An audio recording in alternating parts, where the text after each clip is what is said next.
All right, welcome back to the shop. It's been a while. It's Father's Day. It's the first day of summer. Springtime has been busy. Redoing the yard, bringing 30 yards of topsoil in so we can have some nice grass growing behind the house. Redoing garden boxes, redoing parts of the driveway, and trying to clean and organize the shop more and more, little by little. A big item for organization is this awesome new toolbox that I got for Father's Day from the family. So I've been filling that up, organizing tools. Everything that's specialty or oversized is going in here. And the good old Craftsman from 25 years ago or so is going to have all the common stuff that you would take around to work on basically anything in the shop.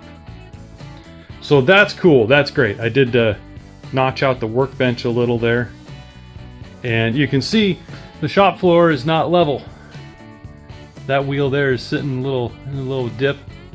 The bench is level, the shop floor is not. So every time I see this gap, it's gonna drive me crazy because it's bigger on that end than on that end. What else? Oh, Mustang stuff. Look at this.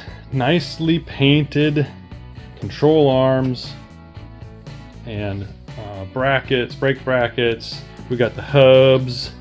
Now this is a really thin layer of paint on here, just enough to keep it from rusting, because we were just getting surface rust on all this stuff and I was sick of looking at it. I hate rust. So we got rid of that. This is about how it's going to go in the car. I'll put new grease fittings in so we get rid of the, we won't jam paint in there when we put the grease gun on. These backing plates turned out pretty nice. They were sandblasted from the supplier, so they're really nice. Spindles they were factory painted and they look all right. I mean, it's not spectacular paint, but that's okay. We're not going through deep puddles and we're probably not going to be driving this in the rain very much.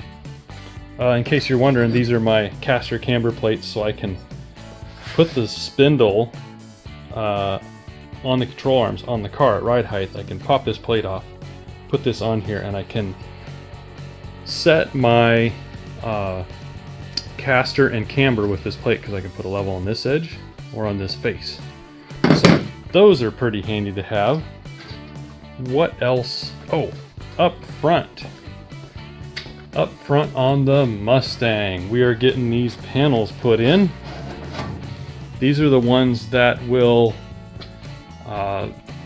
have small holes in them to mount like a sheet metal aluminum cover over this, and that will be made after everything else is done, after the engine is in and after the control arms are in and set. We got springs and shocks and everything, and that'll be one of the very last pieces we make, is the bolt-on covers, because I'm not exactly sure how much room we need. But that really cleans up the engine bay.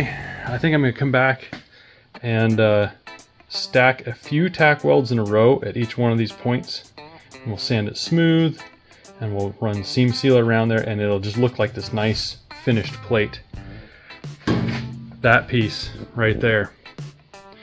I said I was going to cut this out and replace it, and you can see I did not do that.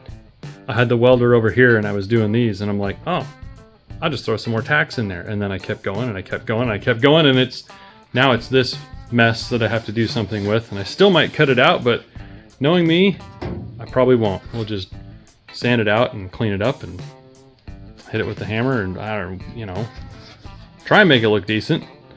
That's what I wanted it to look like.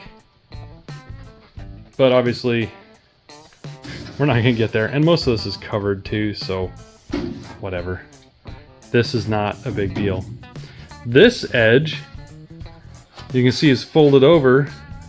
It was sticking out almost flat with the top here, almost straight out. So took one of these slappers or spoons or whatever you want to call it and stuck it up behind there, and took the hammer and tried to put a nice crease in there. I think I did all right. It's not something I've done before. All this bodywork stuff is still new to me, but we're making progress. This side, Still has the nice factory edge. Yeah, sticking out a little bit there. We'll clean that up, no big deal. The front is otherwise the same as it has been for a while now.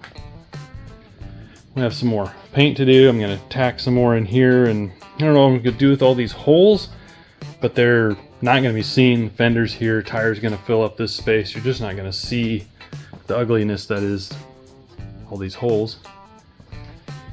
What else do we have? What else? Oh, free stuff. Man, free stuff is hard to beat. These two stools were free by the side of the road. One had the nuts that are welded to the top. They were broken, so I literally just tacked them back together and got a couple of nice stools. I like this height because I like to sit up high at my high bench. Wife and the kids, they like regular height stools, so that'll be perfect for them. Not much has changed over here. There's a lot more stuff to sort through and put away, but I am liking all these bins. It's so nice to have. I don't have to go dig through cans and boxes and all the stuff down there. As you can see, the 4Runner is under plastic. It was just building up that layer of grime and shop dust I didn't want sitting on the paint. So we covered that over. We're going to get to this in the future. It's still something we want to do. We got to pull a transmission out so we can get the engine out, and we're going to put all new seals and probably send the transmission off to get an inspection and probably a rebuild, or swap it for a rebuilt transmission, and then we will put it all back together and we'll have that on the road once more.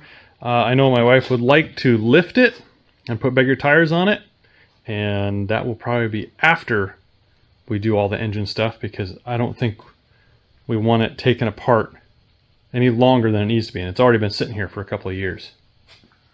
All right, now what is this mess here? Well, if you remember me talking about building a grinding lathe or redneck lathe or a treadmill lathe, whatever you want to call it, this is the pieces I needed out of a treadmill. We got a motor that, well, what does it say on treadmill duty? It's good for 2¼ horse. Constant duty, 1.3 horsepower. I think this will work well. We just need something to spin small parts so we can, you know, clean up the OD or put a little chamfer on. Just modifying small stuff. We're not putting cutting tools on this this redneck lathe. It's just going to be just so we can spin things and clean them up. And this is one of the components out of that treadmill. It's basically a linear actuator. I'm not sure what I'm going to do with that yet. I'm sure it'll have a use. It is 120 volts, so I can't just put it in something in a car, but I'm sure there's a use for that somewhere. That little guy, that guy was a score from the local flea market. The flea market supports one of the local schools, so I feel like I got a pretty good deal on this. It's got a pretty old looking plate. I'm not sure when this was made. I don't think I saw a build date. Maybe I could look up like this number or the catalog number or something and figure out how old it is. But just looking at it, it's a few decades old, and I like that stuff because it seems to last longer. And this doesn't have any play in the bearings. If I shove it back and forth, rolls nice and smooth. I do have to make a rest for this side, a tool rest, right? This side, I'm not sure if I want to make a tool rest or completely take off this cover for use of the wire wheel, because it's going to be really easy for something to get caught and just pulled right in there. Yeah, we will definitely make a tool rest for this side. And I see that I should probably get a diamond dressing tool and clean this up, because that's kind of got some angle on there. It also has a little bit, kind of looks like might have some aluminum stuck in it. We'll see what it looks like when we dress it. If it's still got some material stuck in there, maybe I'll just buy a new wheel. They don't cost that much. But that needs a home, just like this needs a home. This, if you remember, was right where the toolbox is now. So I kind of wanted it in this room anyway because it's noisy. And when I'm in this room grinding and welding, I'm making noise and wearing earplugs or earmuffs. So more noise in here is fine. It makes less noise out there. Well, that's a win. So this is going to go over here somewhere, probably close to the shelves. We'll tuck it against the wall. And maybe I don't really want to put the grinder right above the air compressor, because then you're just dumping all your grit right on top of your air compressor. And that's one other thing I was thinking about this room with the air compressor in here. This is really all the filter you get with this compressor. So maybe I can find a large diameter filter. Maybe we'll make something. Yeah, it hasn't been cleaned in a while. Maybe we'll make something so we clean out as much grit out of the incoming air as possible, because if you remember a while back, I took this all apart and I put a new sleeve and piston in there. This is a dry air compressor. Most of these little ones are dry. And it lasted for, oh dang, how many years? 30 years, probably. Yeah, something like that. Still going strong. Oh, it's actually got air in it. That's amazing. It usually slowly leaks out over time, right? So the next things I want to work on is, well, basically everything you just saw. Everything you saw needs more work. So finishing up cleanup here, putting tools away, organizing, even putting labels on the toolbox drawers. That's something I'd like to do. And cleaning this up. I actually, believe it or not, well, it's hard to tell on that one. See how there's not a layer of grit in here and it's not all dirty in the corners? I actually cleaned the drawers. I cleaned the handles. This thing has not been cleaned like this since I got it, and I've had it for a long time. So we're going to do our best to keep it clean. I do like the foam that comes with this. It's just cheap, like not even 1/8 inch thick foam, but it makes a big difference on tools sliding around.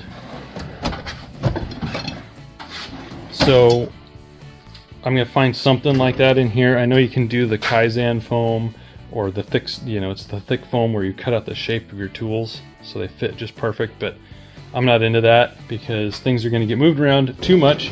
But a nice layer of foam in the bottom will help. Oh, we're not going to look at that drawer yet. I don't have socket organizers yet.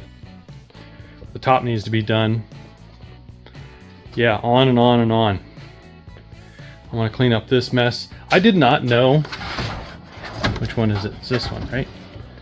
I did not know I had that much solder. How'd I get 5 rolls of solder? They're all a little different too. What the heck? So that's where we stand right now. It's the beginning of summer. It's getting hot out. It's like 80 degrees already, and it's a little after 1 o'clock. Yeah, summertime in the Pacific Northwest. So I'm gonna get that front end on the Mustang, get those adder panels that I showed you. I'm gonna get those cleaned up and painted. We might even paint the engine bay, but I know I got to cut and weld more in the engine bay. I don't know. I will absolutely clean up the rust I find and paint that, because I'm sick of seeing the rust. I hate rust. It doesn't go away. You have to deal with it, and sooner is better than later. And this car's been sitting for 20 years, so we're already at the later stage. Let's just get it done, right? All right, then what's up after that? Building that lathe, getting the front suspension in the car, the axle. I have just about everything I need to narrow that axle. I just haven't done it. Really, all I need is the C-clips that hold the axles into the carrier. I got the bearings, and I got bolts, and I got the ring gear, and pinion is still good. We might take the ring or the pinion bearing out and just check it out, because it felt kind of gritty, but I think that was because of the mess that was made in there by someone.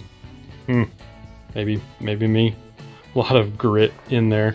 I'll have to clean it out. So we'll probably just take the pinion bearing out, which I'm not looking forward to. But then we can get that positioned under the car, measure up for our brackets and our linkage for our 3-link, and we can throw the wheels and tires on there after that. All this stuff sounds great. I just need a little time to do it, or a lot of time, or a little time every weekend or something. I'll figure it out. Alrighty. I can't think of anything else at the moment. So, hope you have a great summer, and I'm looking forward to this summer. We got our yard mostly done, so it's just maintenance out there now. And the shop, yeah, we're sitting good. We got lots of things to work on. We're not gonna get bored, so stick around and you might see something cool. All right, thanks. See you next time.